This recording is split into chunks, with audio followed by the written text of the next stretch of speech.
Hey guys, what's up? Welcome back to the YouTube channel Hat Bros. Thank you very much for coming back and click the video. आज का जो content है वो बहुत ही interesting है और बहुत ही जो है वो गौर तलब है हम जो कि हैं ड्रग्स। ड्रग्स एक ऐसी चीज़ है जो आज के दौर में हमारे यंग जनरेशन में, बल्कि यंग जनरेशन तो नहीं, इवन के हमारी जनरेशन से भी लेकर अब तक जो जनरेशन चल रही है खैर से, उसके अंदर एक कैंसर की तरह जो है वो बहुत तेजी से फैलते ही चला जा रहा है। तो आइए आज जो है उस पे बात करते हैं अपने बाकी पार्टनर्स के साथ। जी अली भाई, कैसे हैं आप? ठीक हैं? हसनैन, कैसे हैं आप? मैं ठीक ठाक। आप सुनाए, आप दोनों कैसे जी, हैं? ठीक ठाक है। शुक्र अल्हम्दुलिल्लाह अल्हम्दुलिल्लाह। तो मैं आप लोगों को थोड़ा थोड़ा सा बता दूं कि ये आज हम लोगों ने कंटेंट जो डिसाइड किया है वो इस वजह से किया है कि रिसेंटली मैंने एक वीडियो देखी है इंस्टाग्राम के ऊपर। एक बंदे ने मिनी व्लॉग बनाया हुआ था। वो पाकिस्तान के अंदर रिसेंटली एक कॉन्सर्ट हुआ जिसमें बहुत बड़े बड़े सिंगर्स आए हैं। बहुत बड़े से मुराद आप समझ लें कि जितने भी पाकिस्तान के बड़े सिंगर्स हैं उन्होंने रिसेंटली उसके अंदर शमूलियत की है। उसके अंदर उस बंदे ने व्लॉग में ये दिखाया, मैं वो अगर हो सका तो मैं इसके अंदर वो भी दिखा दूंगा व्लॉग।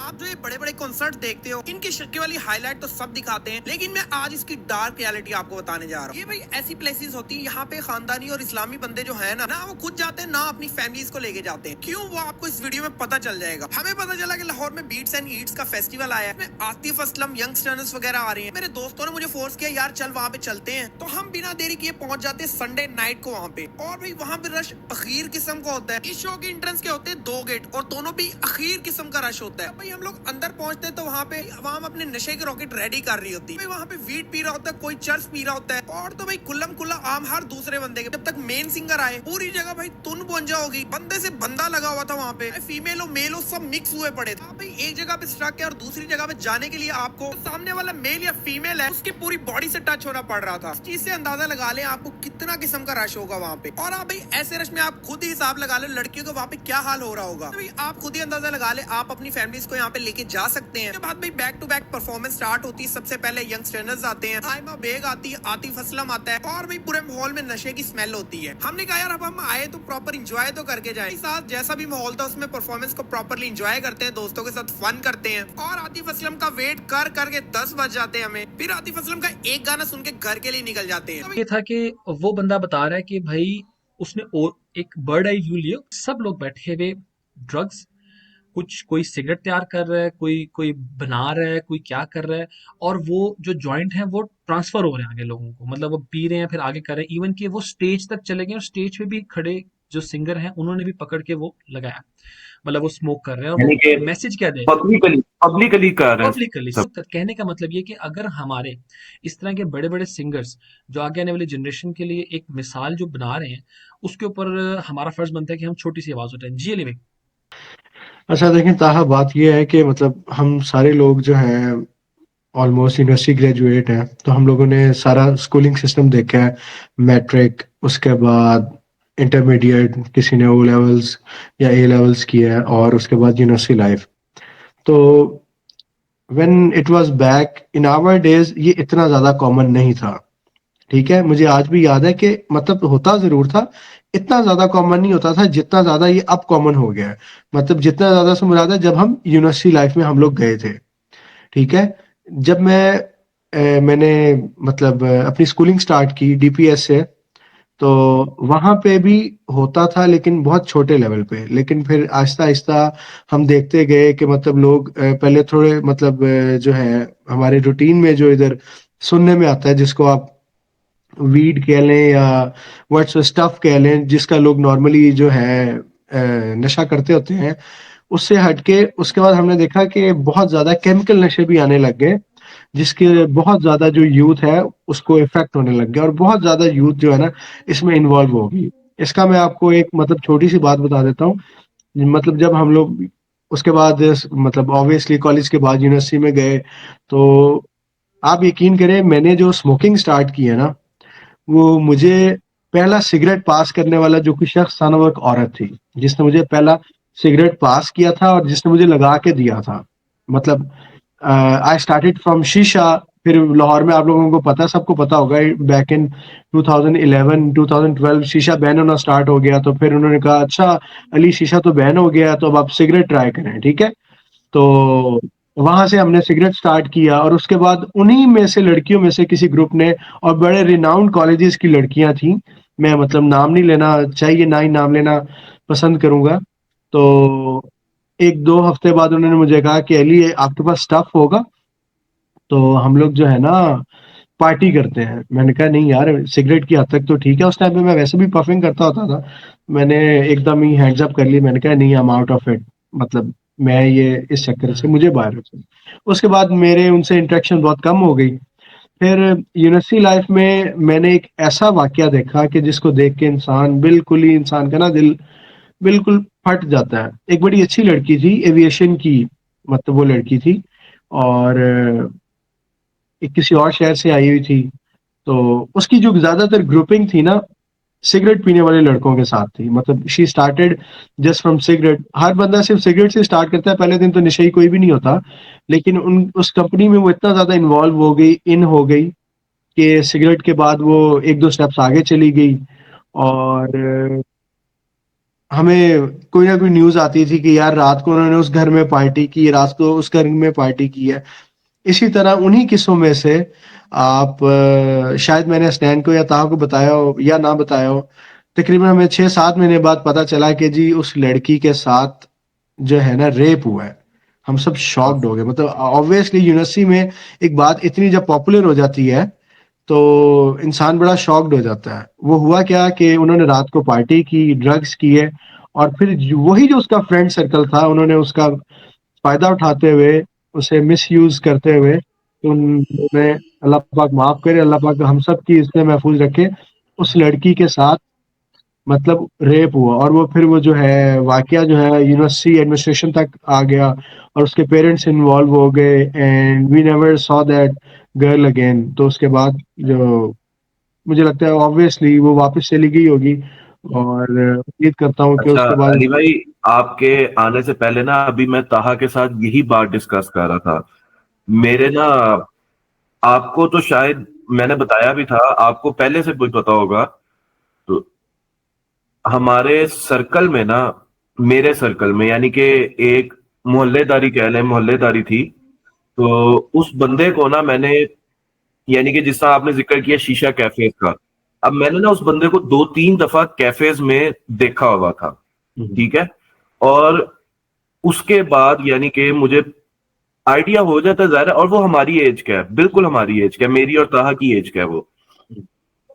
उसके बाद वो पता चला मुझे इधर उधर के लड़कों से कि भाईजान वो ड्रग सप्लायर है। ठीक है। और उसने अपने घर में जगह दी हुई थी, लोग आते थे, ड्रग्स उसके घर में बैठ के करते थे। और वो माँ बहन वाला घर था, यानी कि ये नहीं कि वो अकेला रहता है या कोई फ्लैट में रहता है, वो मोहल्ले में रहता था और अपनी माँ बहन के साथ रहता था। आप कह रहे हैं वो बैचलर नहीं था, वो फैमिली के साथ रहता था। फैमिली के साथ रहता था। एक दफा मैं ऑफिस से, आपको पता है हमारा यूएसए बेस्ड काम है, ऑफिस से वापस आया अली, रात के 3 बजे का टाइम। ठीक है, रात के 3 बजे का टाइम, मैंने देखा गाड़ी खड़ी हुई है मेरे घर के बाहर, यानी कि कह ले सामने की तरफ ना। तो खैर, मैं बैग वगैरह लैपटॉप वगैरह अंदर रख के ना मैं बाहर आ गया देखने, मैंने वो ताला तो लगाना था, मैं बाहर आया। अच्छा अली, मैं बाहर आया हूं, मैं यकीन करें मैंने देखा है अंदर, गाड़ी के अंदर बैक सीट पे एक लड़का बैठा है यूनिफॉर्म में, कॉलेज का यूनिफॉर्म पहना हुआ है, और लड़की उसकी गोद में गिरी हुई है, बेहोश बेहोश हालत में, वो भी यूनिफॉर्म में। और एक लड़का उस लड़के के घर के बाहर खड़ा हुआ है। वो बेसिकली आइस का सप्लायर था, जो हैवी नशा है, आइस का सप्लायर था वो। अब वो देखे, रात के 3 बजे कॉलेज के ड्रेस में लड़का लड़की, अब वो हॉस्टलाइट्स हैं या घर से भागी हुई है, वल्लाह आलम, मुझे उसका नहीं पता। लेकिन रात के 3 बजे लड़की लड़का गाड़ी में आइस का नशा लेने पहुंचे हुए थे वहां। ये अल्लाह भी मैं जानता है वो ताहा को लड़की बता के साथ क्या हुआ था, वो क्या करके आ रहे थे, वो पत्नी कोई केस बन गया हो। बहरहाल उसके मेरे बाद पास, क्या हुआ? उसके बाद क्या हुआ, हाँ। बहरहाल मेरे पास भी वल्लाहु एक आलम। छोटी सी स्टोरी है, वो अब मैं वो शेयर करना चाहूंगा कितने जी। नशे में जाके वो क्या करेंगे? हाँ, मेरे पास भी एक छोटी सी स्टोरी है, मैं भी वो आप लोगों के साथ शेयर करूँ।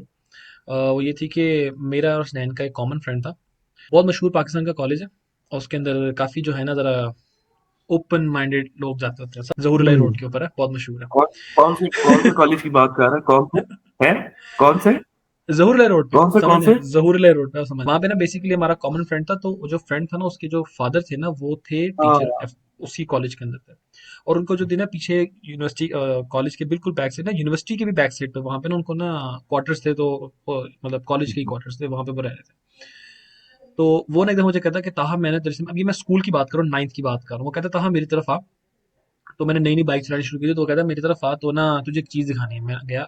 अब मुझे उस वक्त ना उस एज में पता नहीं था कि ये ड्रग्स होते किस तरह है। उसने ना ऐसे हाथ पे ना ऐसे ऐसे कुछ चिपकाया हुआ था, ऐसे करके ना अंगूठे के ऊपर। हम्म। अब वो ऐसे ऐसे ब्लैक सी कलर की चीज थी। अब मैं उसको बार बार हाथ पे नोट करूँ, ये किसने किया, लगाया क्या है, ये लगाया क्या। अब उसने ना मेरे सामने ना बनाया, लिटरली उसने मेरे सामने सिगरेट बनाया।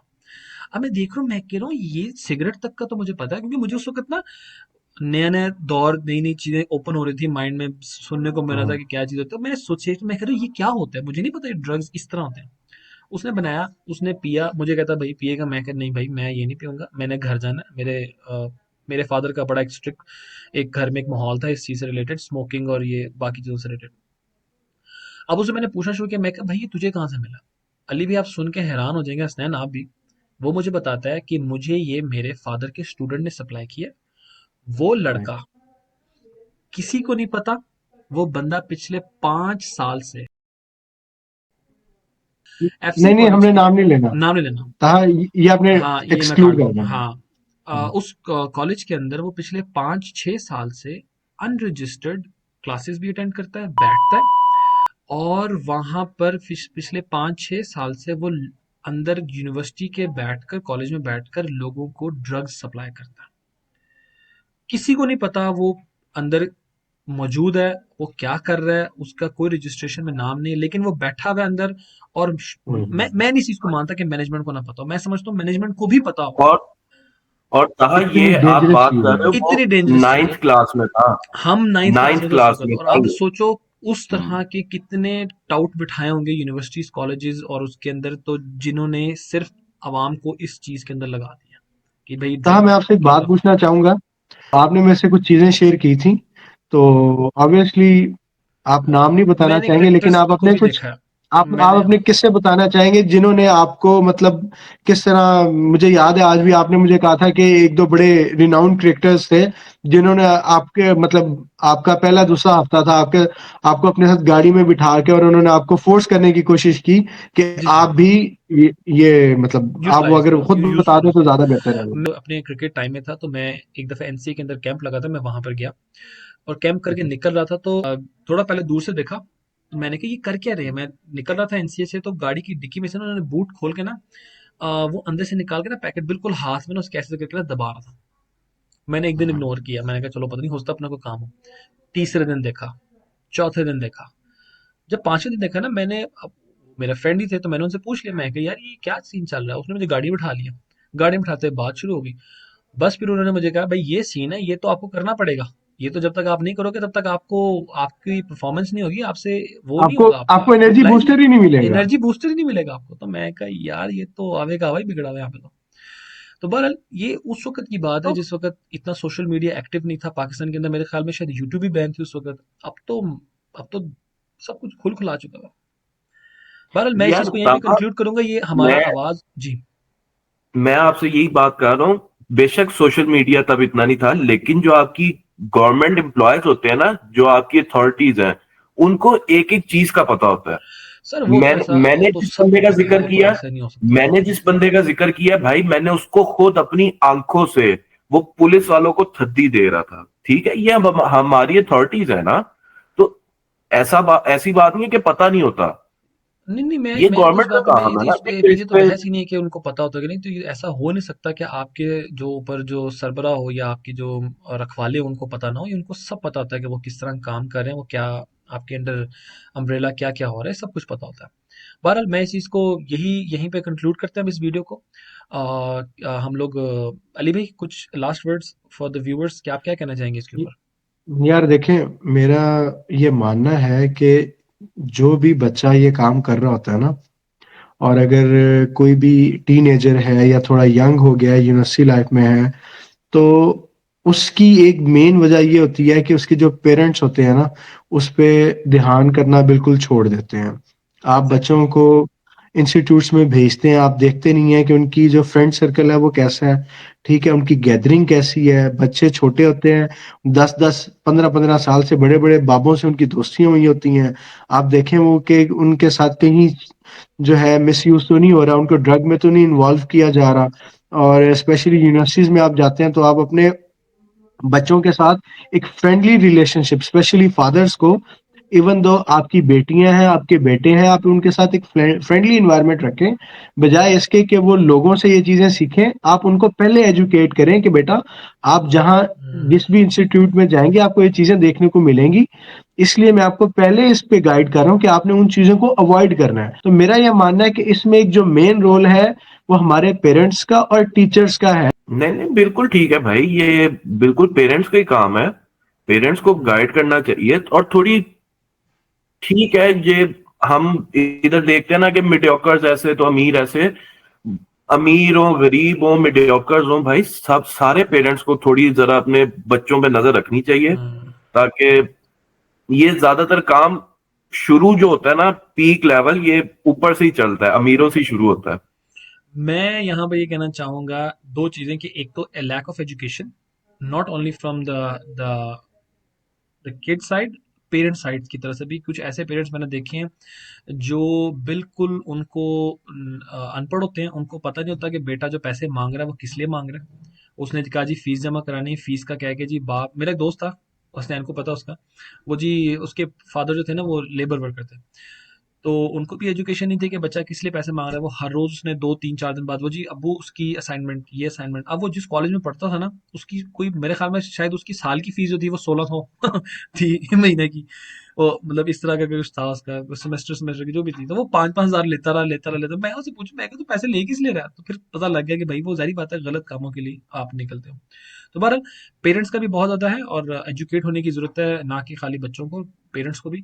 और नज़र रखने की ज़रूरत है पेरेंट्स को। तो बहरहाल बिल्कुल। इस चीज़ को हम यहीं एंड करते हैं। अल्लाह ताला सबको अपनी ज़ुबान में रखे, आपको भी, देखने वालों को, आमीन। सबको, हम सबको। और नई जनरेशन को थोड़ी सी अल्लाह ताला अपनी अ, उनको उनको उनका फोकस जो होना चाहिए वो उस पे रखे। ठीक है गाइज, हाँ, इंशाल्लाह आप लोगों से होती है फिर नेक्स्ट वीडियो में मुलाकात। अपना बहुत सारा ख्याल इंशाल्लाह। रखिएगा। होती है फिर थैंक मुलाकात। यू जी। अल्लाह हाफिज़। अल्लाह हाफिज, फिर अमान अल्लाह।